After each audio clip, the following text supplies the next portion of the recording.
Performance à succès de Titi sur iRadio 90.3, live performance qui est en train de faire le tour du monde, d'être le live le presque mieux regardé sur YouTube à 11h15 sur iRadio 90.3 dans Kharom Tchitchina en compagnie de nos partenaires. Titi, maa ngi lay nuyu te di la siyaare mbaa yaa ngi am jàmm bu baax. maa ngi kontaan man it di la ziar di la nuyu di nuyu waa ITV yëpp di nuyu nag internet yëpp. mbaa yaa ngi ci jàmm. waaw ñu ngi si jàmm. waa mais temps yi dafa mel ni da nga aju de temps yi da nga aju ba kawe. nu mu demee noonu. ah sant yàlla bu. non da ngay lekk confiture wala chocolat temps yi da nga mel ni da ngay lekk confiture wala chocolat. loolu ci am solo bu fekkee yow fu ñu gisee rek loolu ngay wax loolu day wane ne donc bàyyiwuñu suñu loxo du dëgg. dëgg la kon sant yàlla. alors da nga def benn live performance boo xam ne véritablement depuis presque quelques 21 jours ça a un succès fou dans le pays, un succès fou sur la toile, un succès fou sur la bande FM. Déjà kañ naka la idée wu live performance bii nga xam ni moom nga def après Bercy ñëwee. waa live bi nag idée bi mi ngi jóge ci bi ñu ñëwee coronavirus bi ñëw. Vu que 2019 bi dañ defoon Baye Karim mu am succès trop mais nga gis ne coronavirus bi nag bi mu ñëwee ñu fekkoon ñu commencé woon promotion bi ak yooyu yenn tournée yi nga xamante ne dët ma loolu nañ ko waroon ko def sax par la suite mujj ñu ko woon eggale donc ñu bàyyi Baye Karim bi nit ñi enjoy ko ak yëpp ñu ne donc pourquoi pas gëj nañ def live lu tax duñ ko def ñi dem sax ba bëgg a def album bu bees mais ñu gis toujours que ne fans yi melomaani daal ba léegi dañuy accro ci live Titi di ko laajte di demander ñu indi nag décembre passé dikkati naa biñ ko gisee aussi vraiment ñëpp accueillir ko ci noo xam ne nag ñu ne donc pourquoi pas duñu foncer nag cette fois-ci ñu taxawal li nga xam ne mooy live performance ci leen ci daal di liggéey ak musiciens yi ak ñoom Ibrahima moo waral ñu génne ko même pas 3 semaines. Alors dafa nekk live boo xam ni daanaka dans la qualité de la musique dans la qualité sonore la qualité sonore est impressionnante, la qualité musicale est impressionnante. Comment s'organise ce travail-là dans le staff de Titi? waa xam nga nag musique man mooy comme li may wax rek harmonie daf ci laaj gamme groove tempo bi ba nga xamante ne bii à chaque fois bu ñu ñëwee di liggéey ak musiciens yi tamit ay professionnels lañu parce que tamit lu ma mën way aussi bu fekkonte ne am na ci tuuti manquant dina feeñ. tey ñoom lu ñu professionnel aussi lu ma mën ñëw way bu fekkee man it dese naa dina am manquant. mais loolu yëpp suñu borom moo ñu dimbali ba nga xamante ci ñaari côté yëpp suñu ñëwee dëtmal dara ku ci nekk ñëw ci ak yéene. ku ci nekk ñëw ci ak rigueur ñu booloo sottante idée yi. job nga gis ne à chaque fois suñu ko génnee loolu mooy waral mu am benn kii bi ngay laaj parce que tamit sonorité musicale yi il faut que ñu chercher ko liggéey ci tam man aussi damay laaxatu di liggéey du ma toog rek xaar ba le jour ji wala ma toog rek ne attends Ibou mooy arrangeur pourquoi pas su ma non man ku ma xam-xam ne damay laaxatu di liggéey ci site yëpp nag ba nga xam ne aussi su ma ñëwee dafa leen koy yombalal loolu moo tax loolu daf leen koy yombal loolu benn la mais dans le rythme dans le par exemple Titi dikkatina dans le dikkatina ni nga xam ne noonu lañ koy ubbee il y a eu beaucoup de percus, il y a eu beaucoup d'ambiance. Vous avez campé le décor avant musique bi di ñëw. Campé décor boobu noonu le choix de cette ambiance boobu nga xam ne moom la ñu def ñu déglu ko booy ba pare Birame nañu déglu loolu ba pare déglul auditeurs yi dégg ko bu baax ba noppi demal. doyaloon nañu cosaan nag la ñu indiwaat. loolu cosaanu lu mu doon. waaw dañ ci rendre hommage nag ñi nga xam ne tey bu ñu bëggee sabar ñoom ñoo tax ay Dundiaye Coumba Rose. 5 bi yam Guèye fekk ci ay tambour major yoo xam ne tey mun ñu sax lim seen tur tellement que ñun dañoo juddu rek fekk sabar Sénégal ñu ne woon nag lu tax bi yoon duñ ko jël rendre hommage ki nga xam ne mooy Dundiaye Coumba Rose moo war a ñu indi tëgg boobu noonu nga xam ne tey ñu bare nee nañu sax da leen di fàtte li lu mel ne journal télévisé wala majorité ak journal télévisé waaw journal télévisé donc mu ba daan am RTS oui lii donc yooyu yëpp nekk tey loo xam ne dafay fàttaliwaat nit ñi ne surtout Sénégal ñun sabar la ñu am toujours dama koy wax xam nga ñun sabar yi bubsu xalam buñ ko dee foddati di indi li nga xam ne muy jémbe yeeg yooyu di indi suñu culture du ñu tere def suñu musique moo waral nag biñ ci waxtaanee vraiment idée bi ñëpp nangu ko ñi indi début bi def ko noonu.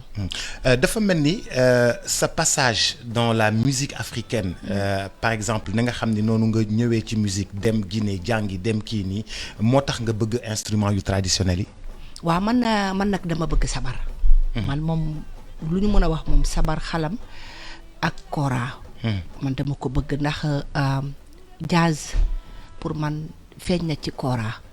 te comme man ko xam samay début bi may njëkk commencé man ci kora laa njëkk commencé def musique. parce que man dama ñëw di fecc.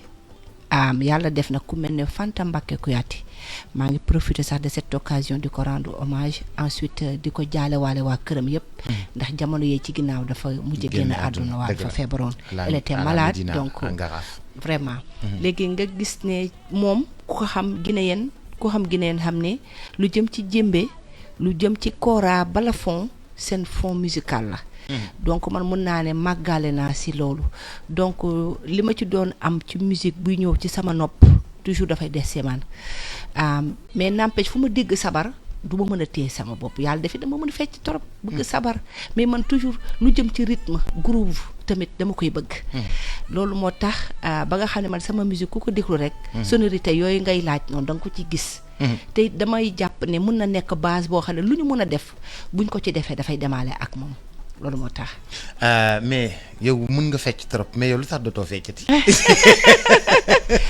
pourtant maa ngi fecc ba léegi dama ko wàññi rek. déedéet da ngay kii noonu rek. da ngay siif noonu rek. mais yow doo dem dama ko wàññi rek dama ko wàññi mais ba léegi maa ngi fecc. ba léegi waaw ba léegi. mais Titi gisuñu loolu de dañuy gis ni moom di nga feccloo nit ñi. di nga way di nga feccloo nit ñi mais dootoo dem te man xam nga fekkee naa bi ngay dem. fekkee naa bi ngay nekk sur scène à côté des artistes donc ku fekkee loolu xam ni yow mën nga dem waaye léegi fi mu nekk nii da ngaa teggi sa loxo tuuti. non dama ko wàññi parce que aussi dëgg la fecc bi baax na way bi baax na mais maa teggi sama loxo tuuti rek parce que tamit danseurs yi may am pourquoi pas du ma leen mettre au devant de la scène. donc loolu da ci am solo ba ngay gis parfois dama si àndandoog ñoom ne mais lu ci bari damay retiré wu rek taxaw bàyyi leen ñoom ñuy. bàyyi leen ñoom ñu wane seen bopp ci live performance bi dafa am benn morceau boo xam ne mi ngi tudd Jikko ci morceau bi nga xam ni moom mooy Jikko da nga ci waxtaan ak sénégalais yi waxtaan wu am solo ñun dañu koy diffuser chaque matin dañu koy diffuser mais dafa am partie yoo xam ne buñ ci yegsee dafa am loo xam ne moom lay def ci ñun ci jikko. ko Titi dañ ñoo woo ci loolu nga xam ne moom moo di jikko woo ñu ci baax ne nit ki nga xam li nga xam ne moo ko tooñ moom moo di jikkoom li nga xam ne moom nga woote foofu mooy jikko ju baax di def lu baax quelles que soient les conditions. waa àddina noonu la Bobso parce que léeg-léeg tamit di nga judd ci dëkk yaru ci dëkk di màgg di dox di gis liy changé. yëf yi di changer. waaw te léegi valeurs yi nag dafa commencé mel ne luy bëgg a dañ. valeurs yi dañuy commencer disparaître. mu mel ne soxor day bëgg am place. iñaanante di bëgg a jël place. neelaate di bëgg a jël place jalousie di bëgg a jël place. te ku xamoon sénégalais du woon noonu wala sax bu amaan par benn la daan doon. boo xam ne buñ la indexé sax nga rus bàyyi wala nga xam noo defee. mais léegi dafa mel ne sax dañ koy jël def ko mu nekk trophée et c'est pas bien. ni nga xam ne jikko yu baax yi nga xam ne moom la ñu fekkoon ci sénégalais yi moom la ñu judd fekk ñëpp baax. ñëpp di def lu baax di yiw ak di demalante bañ di sosol kenn jikko yooyu dafa dem. dafa commencé dañ soxor jël place jalousie jël place neel sa morom jël place tuutal sa morom am ndam jël place. li bëgg a jël place dafa bari. te buñ ko seetaanee bu xasee ba jël place pour ma dañati. dina doy waar. donc loolu tax ma indiwaat jikko soppi sa jikko bi soo bëggee am lu baax soo bëggee gis lu baax da ngay gis nit soo reetaane sa demer. soo bëggee moom day feebar. soo amee ndam day sibiru. barke yonente bi donc yooyu dafa garaaw te ma foogoon ne yow sax yaa waroon jiitu njëkk a am mbégteewu sa morom am lu baax. parce que imaginez boobu sa tey bu ñu xëyoon Sénégal ku ci nekk am ci lu mu jàpp ku ne di nekk ci la neex dugg génn dëkk bi day neex. kon dëkk bi day neex parce que xol yi ñoo war a jiitu njëkk a neex nit ñi neex waaye bu fekkante ne ku ci nekk loo wax c'est de la tricherie soo laxatu ci ginnaaw saagal nit ki soo gisee nit ki reetaan ko te soo jugee sol sa daal yaa ngi koy dem sëriñcu soo gisee nit ki reetaan ko te su amee malheur yaay njëkk a bégee c'est pas bien. bu amee malheur yaay njëkk a bégee. c'est pas bien. te loolu sénégalais yi moomuñu loolu. jode moomuñu ko xaw ma nag roy ba dàq la wala gis def mais nag it jalousie tamit bu feeñee ci xol day génn. jalousie day feeñ ci nit. parce que mag yi dañuy faral di wax naan lu réer ci juddu feeñ ci jikko borom. juddu dara mën na cee réer waaye bu nit ki commencé màgg rek nga gis ko ci moom. dafa mel ne nag léegi li nëbbatu woon lañ bëgg a fësal pour mu am doole waaye nag it du dem de ndax it mbaax. fa mu newoon jugu fa. ak bon mbaax day jaar nii bon jaar nii mosuñu mélangante xanaa kay ka bon sax mooy jéem a ñëwaat di baax soxor daal baaxul ci gàttal. mais c'est lu ñu constaté mooy que ni société bi loolu daf fi am doole. ak réseaux sociaux yi. ak yàq nit.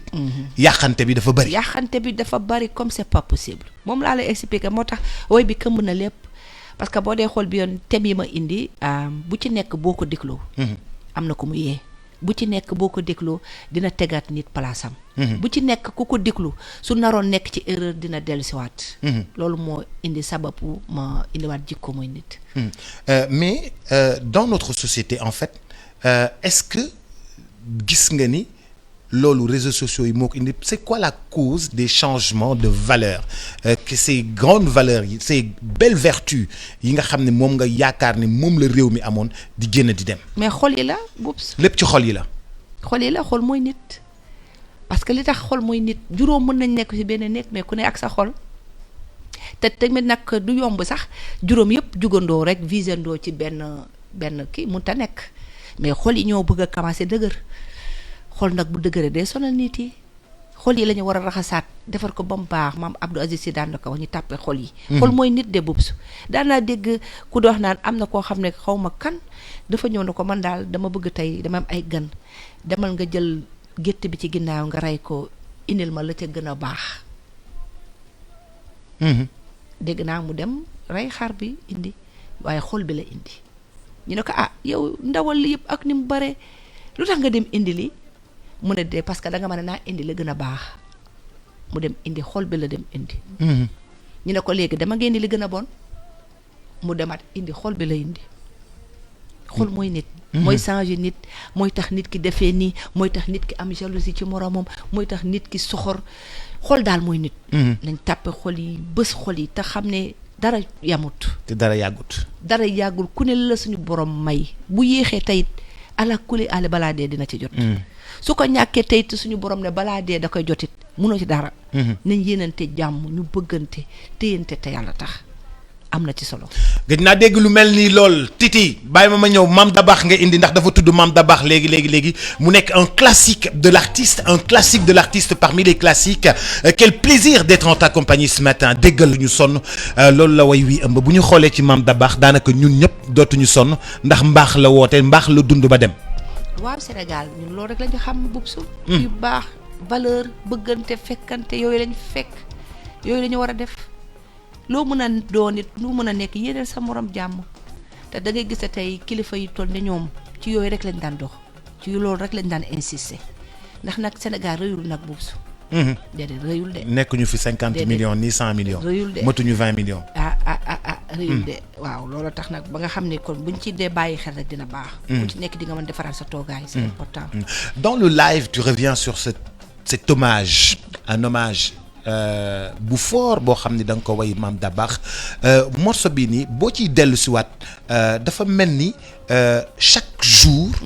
tous les jours da ngay indiwaat présence su Mame Dabakh ci suñu wet. waaw ndax it nag ñoom waruñu leen fàtte benn yoon waruñu leen fàtte ndax it ñoo xam ne dañu mës a jug toog comme ni ma ko waxee ci way bi di ñaan pour jàmm Sénégal di ñaan pour àdduna bi di ñaan pour tey ay sëtami sëtaat kon yooyu ñooñu waruñu leen di fàtte ñooñu dañoo war lépp lu ñuy def ñu nekk ci suñuy xel nekk ci suñu xol loolu mooy yoon. waaw ba nga xam ne parce que xam nga nit boo du fàtte démb di nga mën a jubal sa yoon mais nit boo fàtte démb rek boo demee ba ci kanam pour nga retourner day doy waar.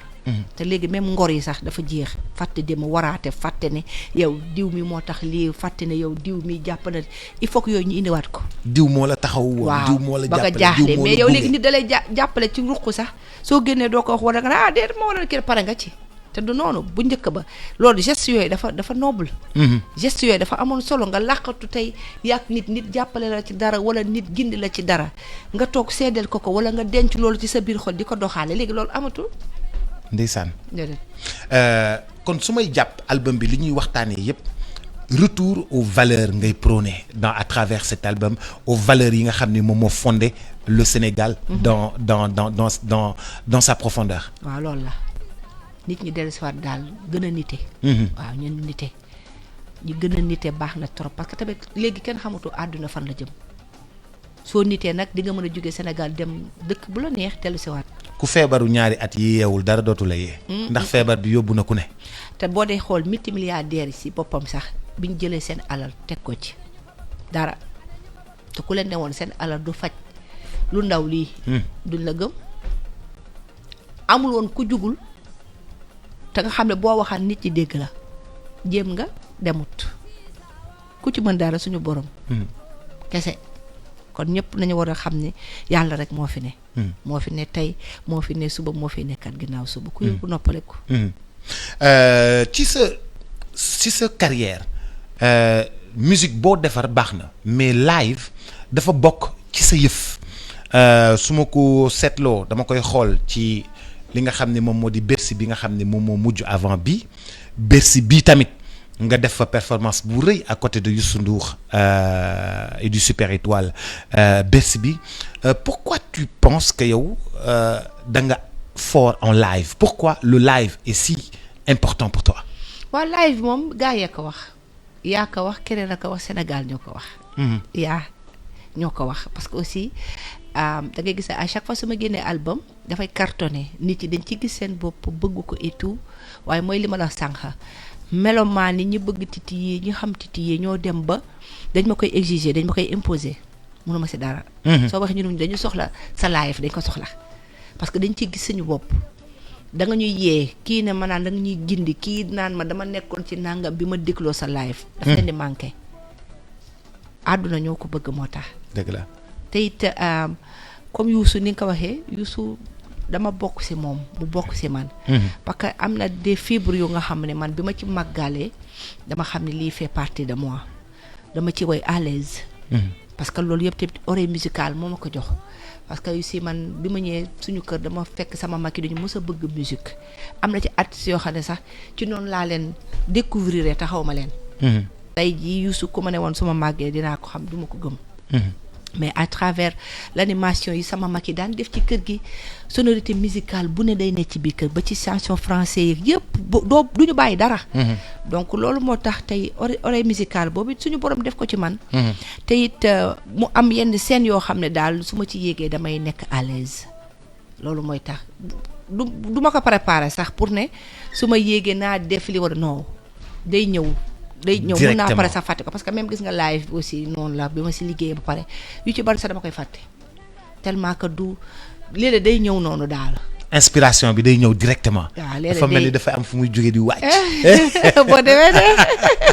dafa mel ni dafa am fu muy jógee di wàcc directement macha allah dañuy am forpam boobu ba léegi yaa ngi ñu koy dicté waaye bii yoon dafa gën a leer ci suñu bopp am na loo xam ne waruñu.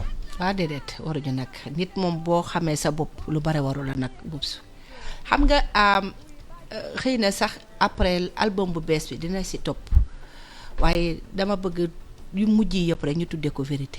lépp doon vérité. vérité ndax it nag il est temps ñu waxante dëgg ñu bañ a jaayante. comme c'est dit la vérité waaye am na ñoo xam ne ñemewuñu dëgg. am na ñoo xam ne tey boo leen waxee dëgg ñu mer am na nit yoo xam ne tey boo leen waxee dëgg ñu gis seen bopp.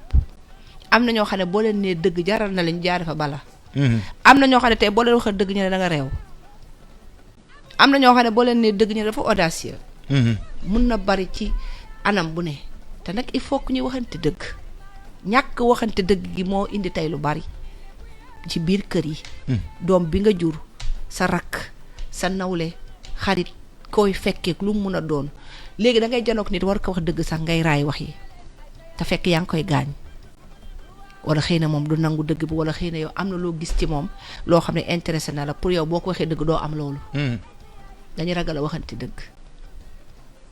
Aujourd'hui lépp loo xam ni dëgg la rek moom moo ñu mën a génnee ci yenn situation yi nga xam ni moom la ñuy nekk. waaw moo ñu ci mën a génnee parce que tamit bu ñu dul waxante dëgg tamit dañuy nax suñu bopp rek. dans tes écritures ci bind yi nii dafa xaw a philosophique dafa kawe ci kaw dafa xaw a philosophique dafa xaw a kawe ci bopp nit yi dafa am loo xam ni artiste bu demee ba koy bind. da ngay xam ne artiste bi dafa mûrir da ngay xam ne artiste bi am na. benn niveau de maturité boo xam ne artiste bi yegg na fa. waaw léegi nag am naa maturité nag Boubsou.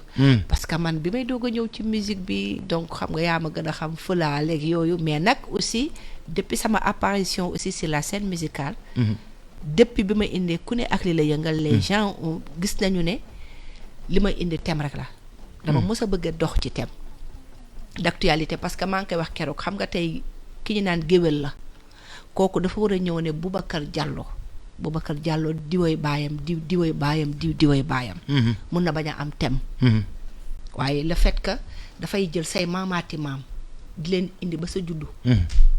di la tagg di la ñaax nga defaraat sa toogaay.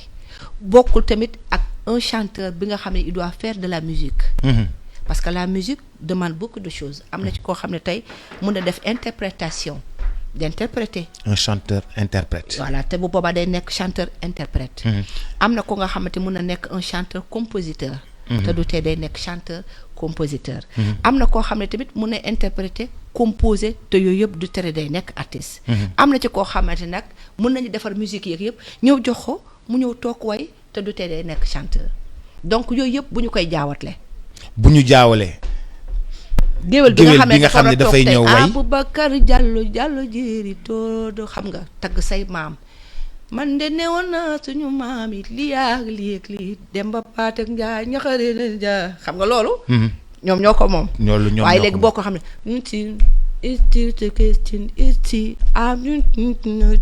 sin kooku tey ma ngay way salsa est-ce que salsa di nga fa mën a nekk na ma xare gaj bokkut ñu jëkk duudu bàyyi non bokkut parce que boo dee xool tey benn tempo bu nga xam ne c'est juste et ça continue dafa mel ne tey boo doon reprendre les chansons nigériennes munoo ñëw bu ci digg bi rek nga dagg ka xam nga boo gisee maa ngi naa bu la jara yàq sa temps na la jara toog sa temps lu ko may dafay bari dégga jigéen day moytu faux pas bu ñu la foogee ak bu ñu la noobee yooyu yëpp xam nga danga ko ci dugg mais doo fa nekk bu ñu la foogee ma ne du mooy baayam Khadija mooy yaayam Khadija am fa place il faut que ñu dund musique. l'artiste l'auteur compositeur l'artiste auteur interprète bi sax yooyu yëpp mi ngi ci donc ñu bañ ko jaawatee nag ma ñëw way Toto Gaston Mbengue waaw lugaloo bi nga xam ne ñaambur bi te it yàlla dafa def du tey bërki démb tey sug a ñëw xam nga boobu su jàpp taw a bàyyi garmi moo ko mën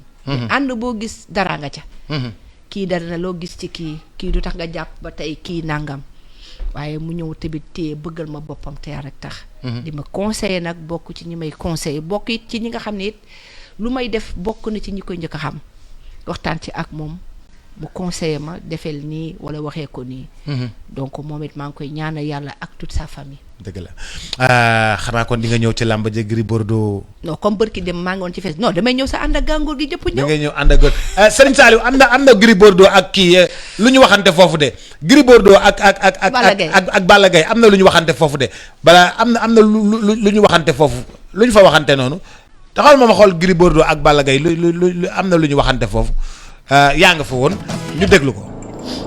Balla Gaye de Gris Bordeaux. bu dee bëre maa la ko dàq bu dee xeex maa la ko dàq amoo sens ci làmb lu yàlla suñu borom.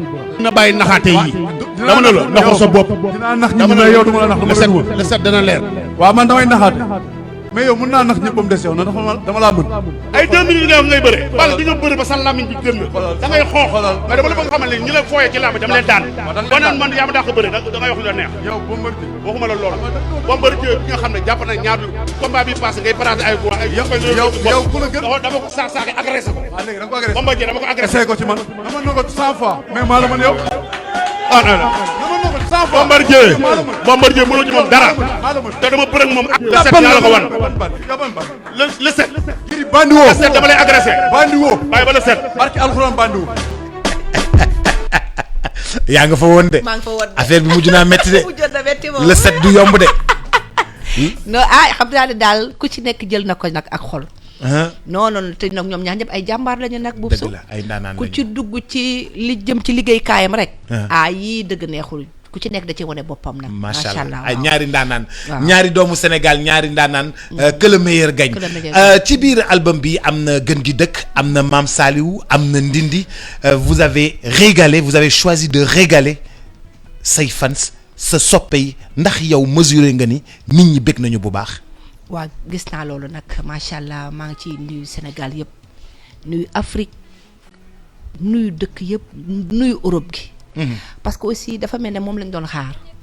waaw téléphone yaa ngi jógee fu ne bubs àdduna bi ñëpp a bëgg man sax xam naa ne ñëpp bëgg nañu kon yàlla na jàmm yàgg ndax it nag it nekk artiste bu nga xamante su ma yéexee génnee album dañ may woon di réclamer looy xaar ci loo nekk looy def heure boo ko génnee mu ñëw nekk it loolu dañ koy sante yàlla c'est pas facile bubs mënoon naa heure ba ma génnee album benn way kese neex ci wala sax xëy na du neex nit yi xoolal dikkati naa bi ñu def ci décembre bi. ñëpp jël ko àdduna yëpp bëgg ko.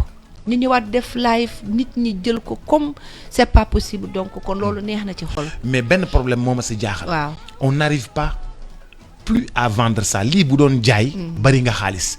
mais fu mu nekk nii mënatuñu ko jaay ci album. mënatuñu ko jaay ci CD. non loolu nag ça pose problème loolu moom xam nga depuis nag bi musique bi amee problème piraterie ba léegi ñëpp gis nañ ne musique demeetu fa noonu. parce que loolu aussi dafa ñëw tey indi benn kër ci suñu liggéey surtout ñun ñi nga xam ne ñun ñoo mujjee jug nekk ci live fi foogoon mais biñ ñëwee ak liñ fi fekk xaw na difficile quand même qu'on le dit.